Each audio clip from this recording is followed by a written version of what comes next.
Bila dia tak daripada level tak selesa, lepas tu jadi seronok, dan seronok tu jadi jadi nak pergi lagi. Dia punya pengalaman tu.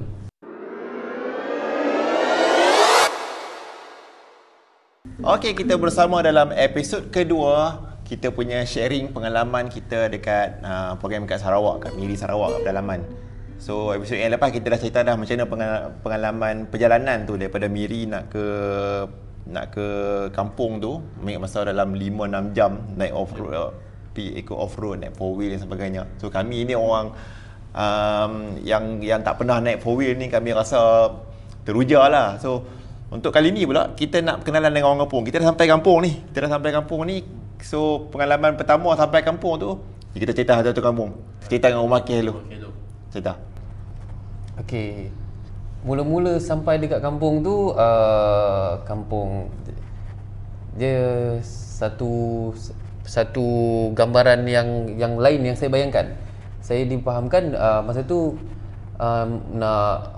nak menetap dekat kawasan kampung Rumah Panjang. Tapi memang Rumah Panjang, tapi Rumah Keh ni dia adalah satu kampung Rumah Panjang yang satu rumah panjang je. Jadi berapa pintu tak ingat. 30 lebih, 38. Total 40 yang ada rumah sebuah-sebuah. Ya, betul. Jadi lepas perjalanan dalam bukit, turun bukit bukau sampai kawasan Rumah Panjang yang satu rumah panjang je. Ui, wah rare ni. Oh, baru tahu lah. Ingatkan sebelah-sebelah tu ada tempat lain. Ingatkan kawasan tu, rumah panjang tu banyak. Rumah panjang sini, rumah panjang sana, rumah panjang sini. Tak, tapi dia adalah satu rumah panjang je. Wah. Jadi memang memang pedalaman dan tak ramai orang ada dekat situ. Yang ada orang kampung situ je lah. Lepas tu kawasan Rumah Panjang tu betul-betul berdepan dengan Sungai Baram. Sungai tu, nanti sungai tu pun ada ceritanya juga. Okey. Lepas tu dah sampai dekat rumah yang kita menetap. Jumpa dengan first mula-mula sekali jumpa dengan sekretariat teknikal sekali dengan aku. Jumpa sekretariat, berkenal dengan orang kat sana tu. Semua first time, semua baru kenal. Tapi dia orang dah sampai dulu lama dah. Cuma aku dengan teknikal sampai kemudian. Kenal. Tapi petang tu juga terus ada meeting dengan ketua kampung. Jadi tak sempat nak meninjau-ninjau kawasan sekeliling, terus je grab kamera untuk cover dia orang punya meeting dengan MHM, dengan orang kampung. Pasal itulah baru tengok baru tahu, tak tahu banyak lagi, tahu orang kampung ni macam ni, rupa dia orang macam ni, orang Kenyah macam ni, bahasa dia orang macam ni. Betul-betul First time. Lepas tu jumpa, nampak nenek yang telinganya ada yang tradisional Sarawak tu kan, yang pakai subang tu kan.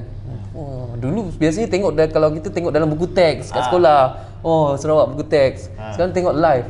Wow, ini satu pengalaman yang best lah dalam hidup yang dah dilalui.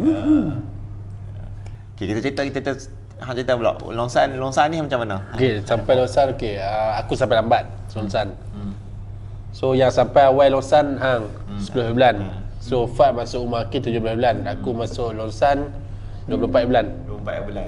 Betul, 24 bulan. Kita masuk Longsan, kita first masuk 10 bulan. 10 bulan. Ya, betul. Ya. Hang punya first experience dekat First experience Okay, aku bayangkan rumah panjang mana tau. Rumah panjang yang rumah kayu, and then bawah ada air. Aku bayang betul sebenarnya. Bawah ada air. So dalam sungai lah kot. Mungkin dalam sungai ke mungkin ada kandang bawah tahu kan. Okey. Aku bayang tu kandang lah. apa? Kandang kambing apa kan. Tu lah. Aku bayang betul sebenarnya. Rupanya rumah panjang ni rumah yang biasa lah, rumah batu panjang, and then dekat Longsan pula dia ada rumah panjang, dia satu kampung yang boleh katakan besar gitu.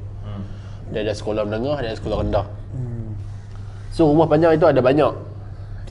Maksud banyak tu maksud dia ada rumah panjang blok 1, rumah panjang blok 2, and then blok 3, and then ada kampung belakang-belakang ada kampung sikit. So yang best dari situ okey lah. Sebab apa? Sebab ada kedai runcit. Banyak kedai runcit. Dekat tempat kau tu community dia besar. Ya, komuniti besar. Ya, betul. Cik, yang itu beza sikit lah Longsan tu. Longsan ni dia banyak, dia bukan setakat rumah sebuah. So macam kita balik kat rumah Keh. So rumah Keh ni rumah sebuah. Rumah sebuah kat situ ada orang kampung kan. Tak ada kedai.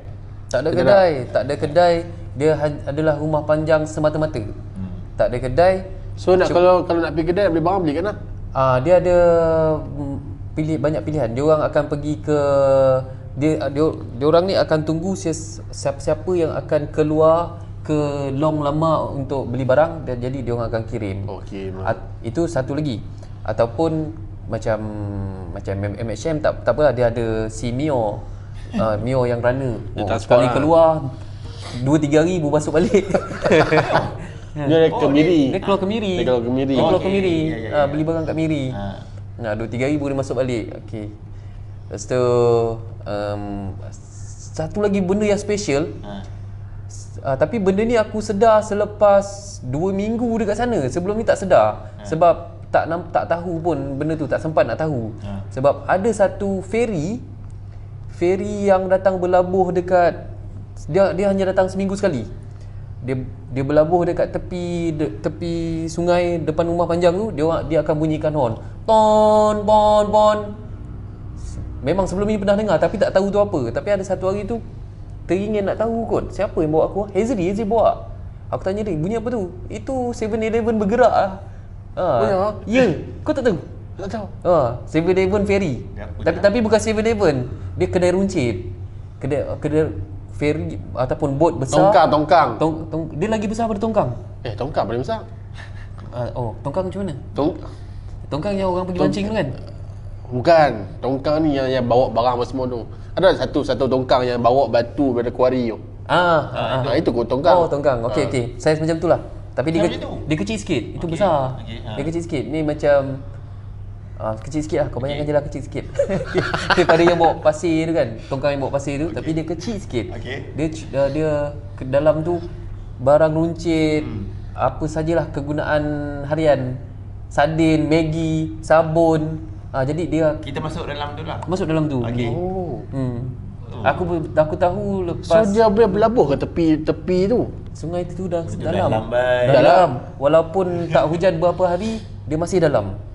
Bayangkan pernah hujan dan hujan beberapa hari dan sungai tu jadi sama level dengan darat. Kalau tak dia bawah sikit tapi dia sama level. Itu memang sangat dalam lah. Aku pernah sampai kat rumah Keh. First time yang aku sampai kat rumah Keh, aku naik bot daripada Lompoak tu, projek yang Tol Lepas. Yang Tol Lepas tu ada apa? Bila aku sampai kat rumah Keh tu, jeti tu atas pada kepala aku. Ayat surut. Masa tu ayat surut. So atas pada kepala aku. So bila berhenti driver bawa ke driver bot tu bawa dia berhenti tu. Lepas tu kita pun tanya, naik kat sini ke? Yalah naik kat sini. So kami pun tengok kiri kanan, tengok masing-masing, naik lah. So aku naik dulu. Aku bawa kamera, aku bawa kamera. Naik lah ikut ada kayu balak, kayu kat pula, kalau kayu pokok nyok. Pelan-pelan jalan, kabat naik. Tu ada satu sekali tu aku jatuh. Habis. Tapi kamera kat tahan. Kamera kat tahan. Badan layak lumpur. Kalau lumpur. Nasib baik layak lah. Aku memang kalau aku fikir kalau aku jatuh aku tak mau jatuh layak. Aku nak jatuh kat sini. Jadi selamat lah juga. Lumpur lah. Lumpur ni kau jatuh memang kau akan tobat, kau tak nak jatuh lagi dalam lumpur tu. Lumpur dia kalau dia memang terbenam dia gila-gila macam lah. So lah kali berjaya naik lah. Dia naik itu. So masa tu yang antara tu pun sungai tu still dalam. Nak kata dalam je sungai tu. So orang kat kampung tu macam mana? Okey, lepas dah duduk kat sana beberapa hari, mula berkenalan dengan tuan rumah tu, nenek apa namanya? Nenek Rock. Nenek tu dia suka nyanyi shalalala in the morning. Dia kalau happy dia nyanyi gitu. Time dia ada happy tu. Time tua. Okey. Lepas tu berkenalan dengan nenek tu, dia orang ni sangat macam kita dialu-alukan lah untuk berada dekat sana.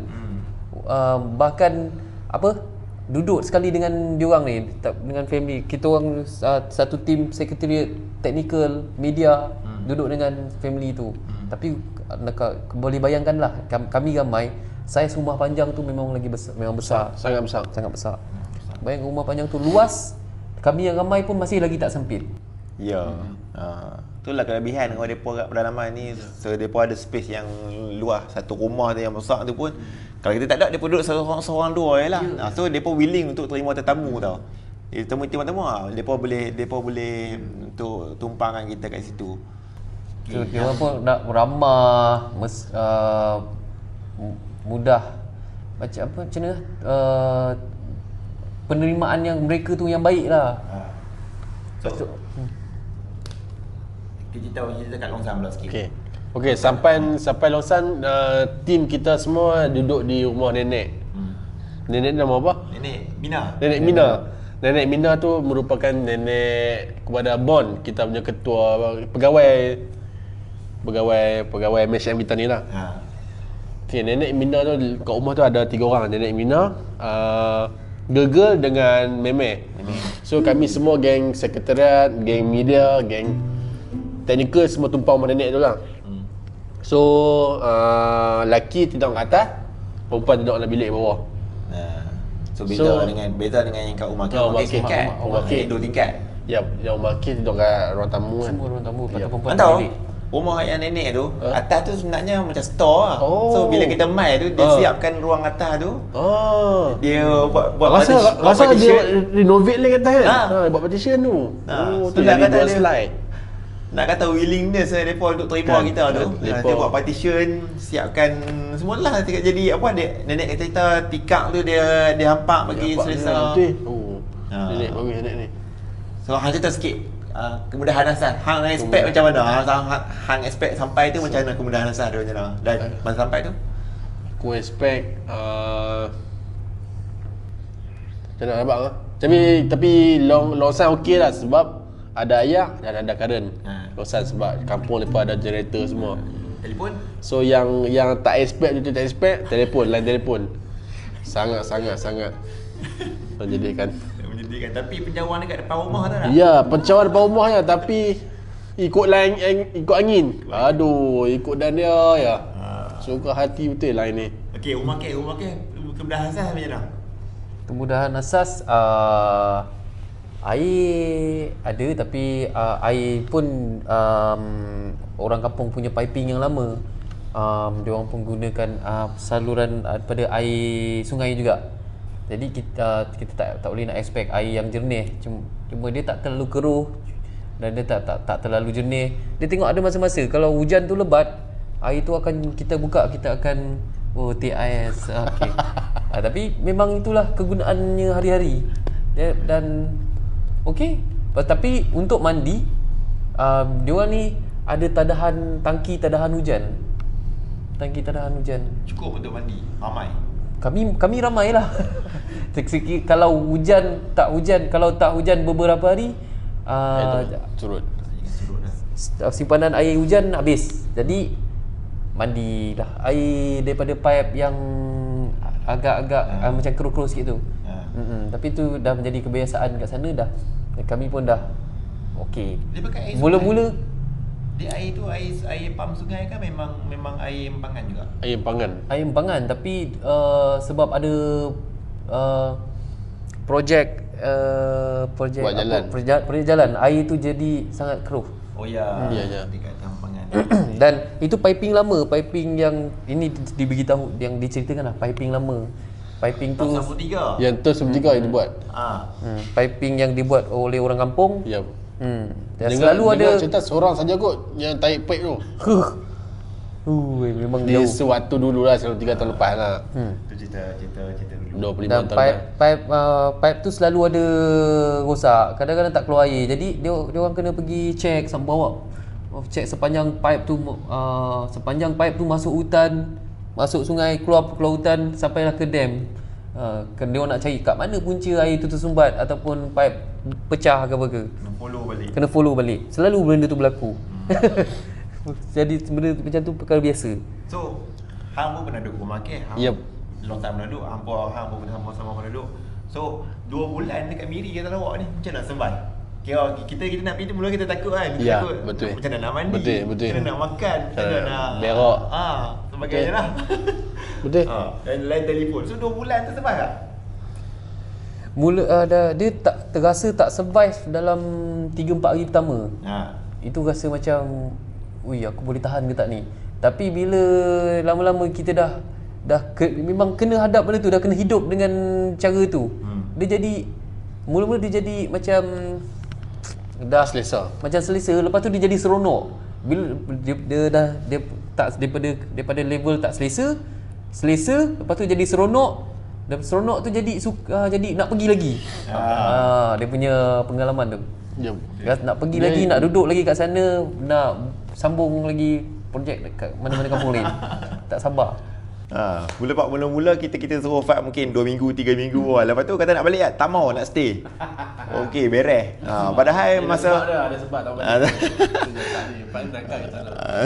Sebab masa sebelum P tu kita takut apa semua. Tapi bila dia duduk dalam komuniti dengan orang kampung, dengan geng teknikal sekretariat, lah kali tu dia. Apa tak mau balik. Itulah bonding yang special dekat ni. So macam hang pula, survival hang tu dekat dua-dua kampung ni macam mana? Survive time internet. So sebab kita kat sini, kat Penang, tengah bandar, kita komplain lagi tau. Komplain internet slow lah apa kan. Tapi bila masuk sana, tak ada line langsung. So nak komplain tak boleh komplain. Tak komplain siapa. So kita terpaksa jadi zaman dulu balik. Zaman kecil-kecil simpan dalam beg sampai berabuk. So yang best dia kita simpan set dan kita bersembang dengan sebab teknikal dengan sekretariat semua kita baru kenal. First time kenal, kita tak tahu latar belakang, siapa dia tak kenal. And then kita boleh sembang dan tanya apa dia buat, apa yang dia tak buat.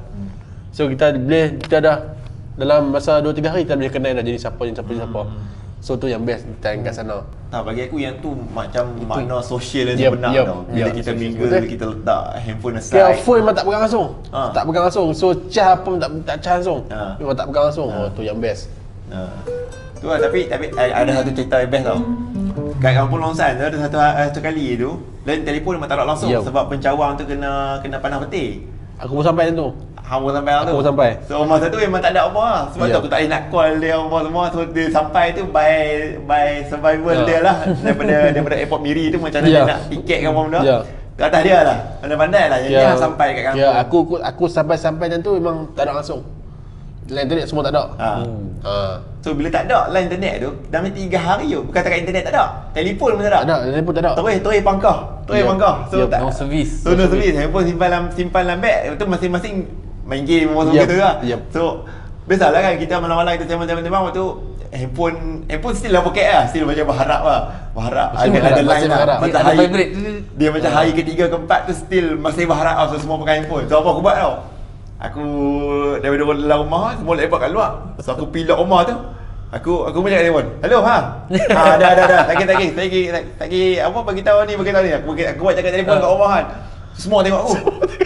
Semua tengok. Lagi ambil handphone dah. Semua tengok dah. Orang yang lain tengah makan, tengah minum, tengah bersembang apa. Stop the conversation. Semua check handphone. Padahal aku nampak sangat harapan tu. Harapan nak dapatkan line tu. Maknanya kau bagi harapan palsu lah. Yalah dapat maki, dapat. Tapi tu lah, bila dalam keadaan tu kami sambung buat kerja kami lah. Main adalah macam-macam game lah. Bila kita duduk sosial tanpa handphone ni, dia punya best. Bonding dia lain macam lah. Bonding dia lain macam lah. Okey, untuk episod seterusnya kita akan sembang betul-betul macam mana kita bicara kerja. Kita ambil gambar dekat sana dan juga kita akan share lah banyak lagi pengalaman-pengalaman yang best dekat pedalaman Sarawak ni. Jumpa lagi di episod akan datang. Bye-bye. Subscribe. Jangan lupa subscribe. Go click channel. Go click pictures.